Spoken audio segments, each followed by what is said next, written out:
What's already at Solon today? We are here once again in a Victoria 3 total conversion mod. I'm going to do another one of these little reviews. You guys seem to enjoy the last one that I did. I'll try to take some of your advice too with things that you want to see. But this is for the New Order, which is originally a mod for Hearts of Iron 4. It's pretty famous. I think it's one of the bigger mods for that game. And apparently this is from a different team, a team dedicated to sort of eliminating the kind of negative reputation of the New Order, as much as one is able to, of course, for at least the Victoria 3 version. And in this version, I think it takes place in a post-World War II Cold War era.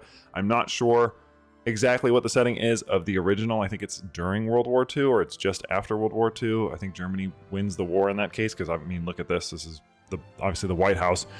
So I'm kind of curious to see what this is all about. You guys seem to be kind of enjoying the Victoria 3 thing. I plan on having somebody teach me how to play it for a video here on the channel, so if that's something you're interested in, I guess stay tuned for that. I'm going to turn the music down just a little bit. That was really loud. And let's just go into new game. So we have objectives, different objectives. We can also learn the game, apparently, through this. We have economic dominance, which has the United States. Great Britain just gets Great Britain flavor text. We got the United States of Brazil. Interesting. Okay, go on. We have hegemony. A lot of people don't get a lot of stuff here, but we'll read the ones that we can. We'll read like the big three, I guess. We'll have to find... Oh, the Great Game is part of the other one. Interesting. Okay, so we'll read the US, and then we'll read the Japanese one at the very least. So while America joined the Second World War, support came too late to save her allies. The United States performed admirably, humbling the Kriegsmarines in the Atlantic and beginning to turn the tide of the Pacific, but the invention of the atomic bomb ended any hopes of American victory for those few allies remaining. Now, 20 years later, America stands divided. While the Great American Depression is slowly ending, the American political scene sits in chaos. The government remains locked between the uneasy Republican-Democratic coalition and the National Progressive Pact, a failing union of American progressives, socialists, and authoritarians. With the civil rights movement greatly shifting the political sphere, many predict that the 60s will herald the greatest threats America has ever faced. How will America enter this new era? That's actually really interesting. And then we're going to jump over here to Japan. The sun never sets on the Japanese empire, or at least it hasn't yet. Reigning over the single largest population of any nation on earth, the Japanese maintain the largest military, industrial base, and navy in the world. With treaty ports in America and ownership of the Pacific, Japan has gone from a shut-in nation behind the Europeans to the master of land and sea.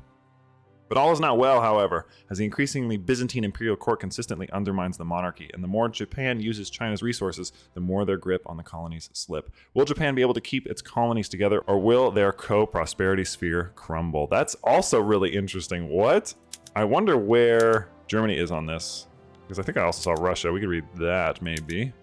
Oh, Russia just gets Russia flavor text.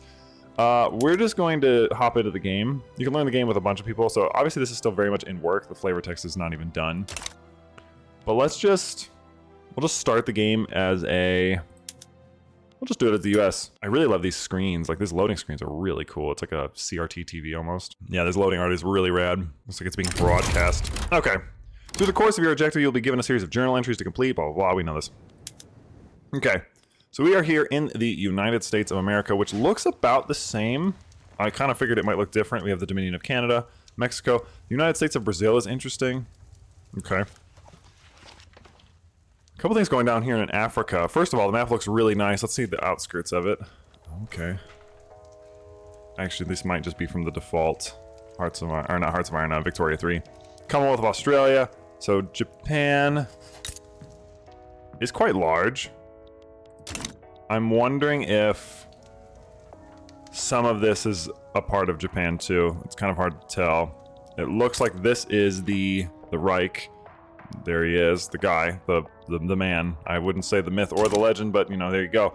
For the US though, who we got ruling over here? Oh, we have the Malayan insurgency. I just clicked this on accident. In the aftermath of the atomic bombing of Pearl Harbor and our devastating defeat in the Second World War, Japan has maintained a seemingly indomitable hegemony over the Pacific Ocean. But now a chink in their armor has appeared in the form of the war-torn region of Malaya. A staple of the peninsula is an ever-shifting rulers, and the residents have been forced to suffer through the seemingly constant conflicts between the communist rebels led by Chinpeng and the Japanese 25th Army's provisional government led by Yamamoto. 2 decades of guerrilla warfare and growing pressure from the Japanese administration have left the 25th Army desperate, leading them to launch a final offensive in hopes of destroying the rebel presence in the region once and for all. In the face of the coming onslaught, Chinpeng has contacted us in hopes of aid. Despite our clear ideological differences, the opportunity that this provides is immeasurable. This is our first chance in nearly 2 decades to strike back against the enemy. And if the stars align, Malaya will be the first domino of many that will tear down the crested wave piece by piece. This is our chance to expand the free world. Interesting. Okay, so who is our population is at about 1 million people, which is actually kind of low. We have Cajun, big cultural community down there. We've got Jewish population, American, mostly American, Native American, and Afro-American. Interesting. I think this is just sort of like a snapshot. Like, it wouldn't be the same thing. Politics. Who do we got leading? So we have Richard Nixon. He is part of the industrialist ideal group. That's interesting. He's a moderate, and he is neutrally popular. He's a grifter, he's a political operator, and he's an experienced diplomat. Okay. Let's look at the laws. So, I don't know. Let's just say presidential republic. We can change it to a parliamentary republic. You can also change it to... It's almost able to be a monarchy with the current political systems that are in place. Hold on. I think our government is on this one. So we have petite bourgeoisie. We have armed forces, evangelicals, and southern planters. I see. And then the Constitutional Union Party is this one, which I belong to. And then our Whig Party is the yeoman farmers, intelligentsia, and trade unions. Interesting. Institutions. A lot of stuff here. There should be some... Actually, we're losing bureaucracy and money every turn. I don't know how to play Victoria 3, by the way. You guys know this, though, so I'm not going to, like, re-explain this to you. I love the little icons. Honestly, first of all, overall, the look of the map... Really, really good. I'm a big fan of this. Plus, I'm interested in the setting. I think it's kind of neat. What is this looking like over here? Okay, yeah, so a lot of this is this. So the empire stretches from basically... it touches Turkey. God. This is the Black Sea, yes. So this would be like Crimea. Oh my god, it's huge. And it goes... Well, it kind of stops on Burgundy and Amsterdam, which is also interesting. Let's look at the map itself. Looks beautiful, as it always. I really think Victoria 3 has like an excellent looking map. I always have thought that. And it looks, interestingly, there is a... It looks like the Troubles still happened. I'm unfamiliar with that history, like to an extensive degree, because I'm American and we don't learn anything about anything. So is this... Doesn't that take place in like the 70s? If I'm not mistaken. So it's interesting that it's still... that there's something that's going on here. It also looks like the German Republic has a small county, maybe as like a watchdog of some sorts over like Germany. But let's go back to the United States. So we have the Civil Rights Act. Has long been in the making. Soon the act will either be passed or vetoed. We would work on passing the act, I think. Although, honestly, push this. Okay, so we pushed it. Support Hollywood productions. I think we should sponsor a military epic since we're, going to war. The American market is doing kind of poor. Continue on your path, more challenges will appear. Also, there's more things we can read. Man of war shortages. What the hell?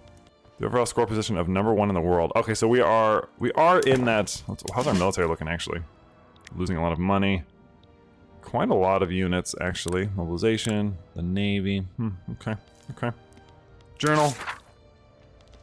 The last bastion of democracy. The United States stands as the last major democratic power on Earth. It is our duty to spread democracy across this Earth and end fascism. If we were to turn undemocratic, the events would be disastrous. We'll complete if we do one of these. Triggers the event, the Second American Civil War. Whoa, okay. This is really cool. Support Hollywood productions. Stands as a key instrument for shaping the perception through selective film sponsorships. Well, if they're going to go to war in Malaya, you probably want to push out some propaganda. Interviewing Malaya, or intervening. Despite our clear ideological differences, blah, blah, blah. We could send, sabotage the war machine, send combat engineers, supply the rebel forces. Authorize bombing sorties, which would decrease our... That's like very direct,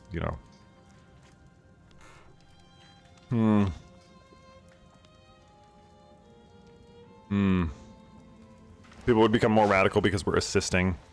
I would think we would send military advisors. Jim Crow. Under Jim Crow, African Americans are regulated to the status of second-class citizens. Jim Crow represents the legitimization of anti-black racism. So if we enact multiculturalism, you get rid of Jim Crow. Interesting. Okay. We have a couple different companies. We have Standard Oil. A lot of stuff. This is really neat. I actually think, if I'm not mistaken, if I click on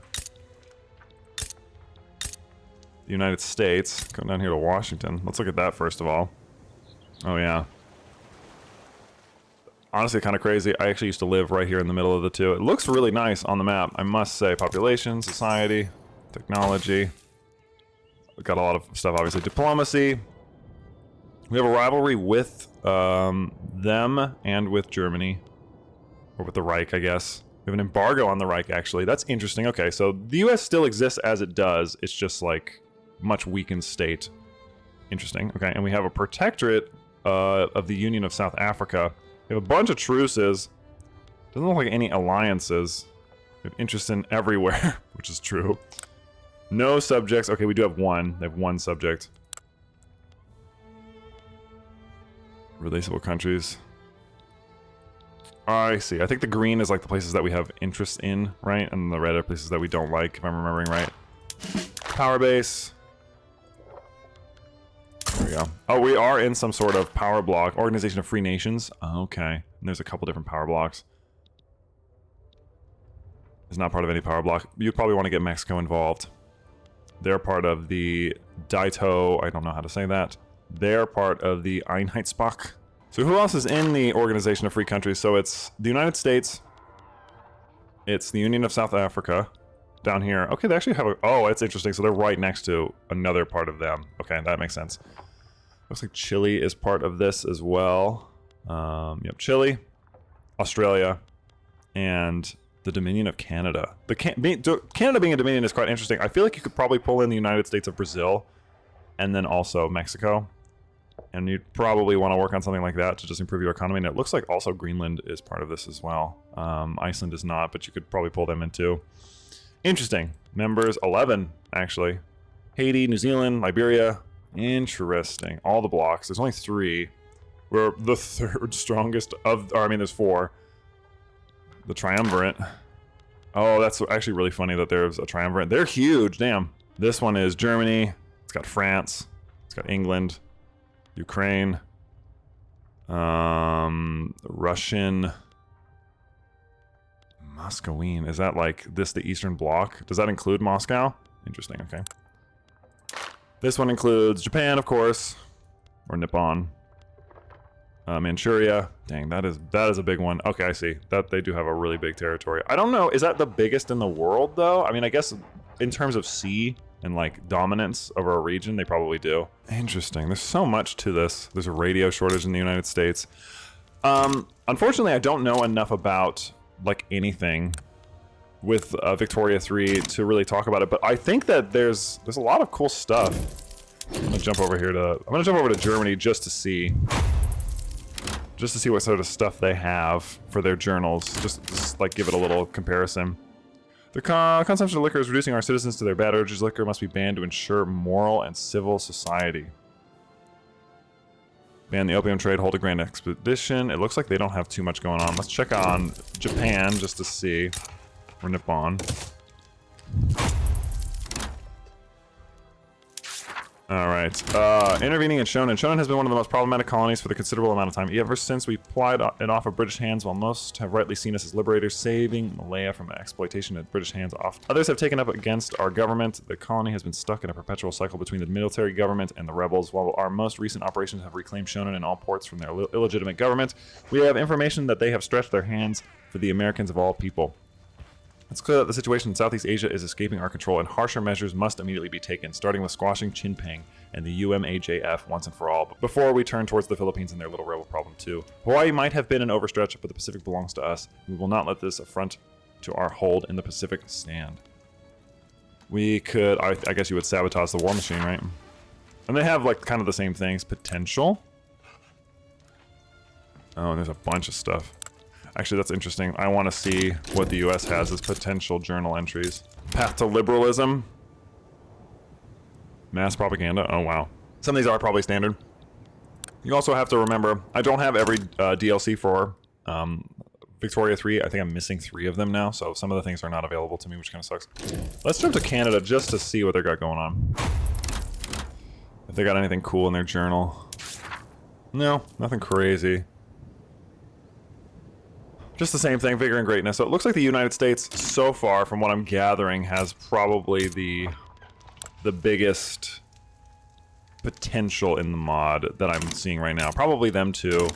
Probably Japan. It looks like you'd probably want to play as one of the 3. This is really sick, though. This is a... Oh, little shipping lanes. Cool. That's really, really cool.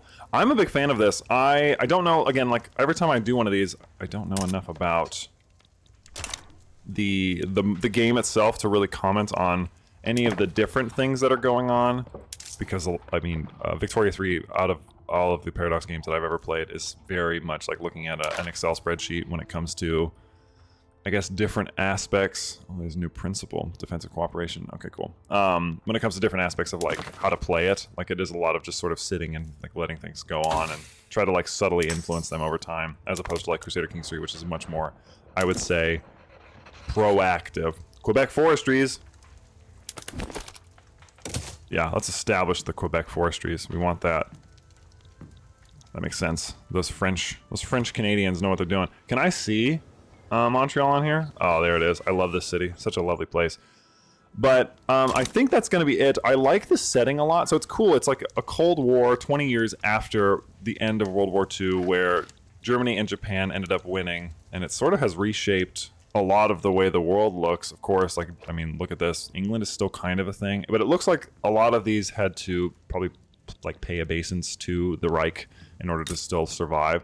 I'm kind of curious about this Iberian Union. It looks like it's a dictatorship. With Germany victorious in the Second World War, many expected Spain to rise alongside it. When Spain refused to bend to the will of Germany, however, tensions soon began to rise. The Germans finally demanded that they bend to their demands to build the Dam of Gibraltar, which Spanish finally relented to. This led to chaos, however, as the construction of the dam failed, and as Germany confiscated Portugal's African colonies and began saber-rattling against their southern neighbors, Portugal and Spain agreed to unification to better hold off the German advance. Wow. This invasion never came, however, and now the two rest uneasily with one another. Will their union succeed, or will Portugal and Spain become independent of each other once more? I did notice that they were together. That's really interesting.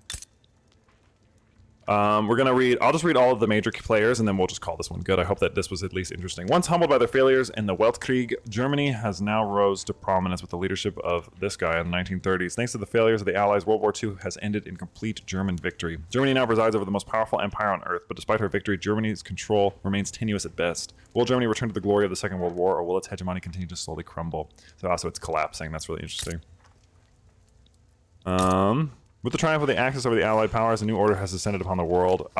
This is probably like the generic one. In place of the Union Jack and the hammer and sickle, now soars the rising sun and the swastika. Now soars the rising sun and the A single light flickers desperately against the night in the United States. Germany celebrates the first man on the moon as Europe chafes, and Japan lines its pockets as China's slumber slowly breaks. The Mediterranean lies on a knife's edge, and what remains of Russia prepares to realize its destiny. The United States of Brazil.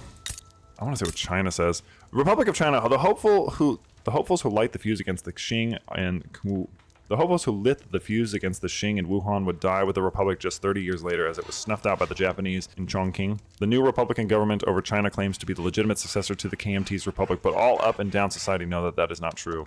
In reality, the ROC of 1962 is a virtual colony of the Japanese, serving to put food on Japanese tables and resources for exploitation.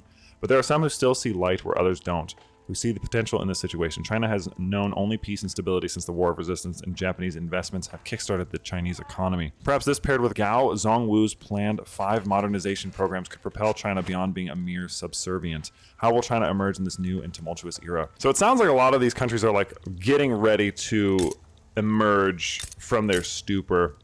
Few have comprehended it. Nearly 20 years since it happened, the brightest light that shone across the world, known as the British Empire, was utterly extinguished in a matter of a few short months. From the ashes of the old Britain rises an unstable and bickering regime which disagrees with itself and its own people on the future ahead. The sun is set on Britain, as it might have long ago, were it not for her foolhardy resolution. Across the sea there lies rays of hope, but have Britain's wounds cut too deep to ever be cured? So it sounds like the protagonists of the mod, in my opinion, if I was going to like glean this, it's the United States who have a chance to sort of storm back and I guess begin World War III and try to overthrow. It sounds like initially Japanese control over the Pacific, because they were the ones who directly attacked them. They dropped an atom bomb on Hawaii apparently, and the U.S. surrendered, while probably maintaining most of its industrial and like military power for the most part.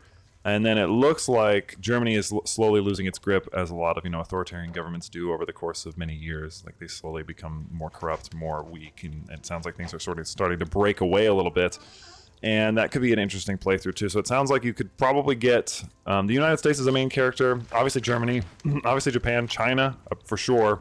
You could play somewhere in South America with like Brazil. It looks like all the ones that already have text to them are that. Probably France, probably England, maybe even somebody from within the empire. Like, you could try to like break up the Reich from within. That could be cool. Maybe, I don't know if that's an option in Victoria 3, but it's just really cool. I like the setting a lot.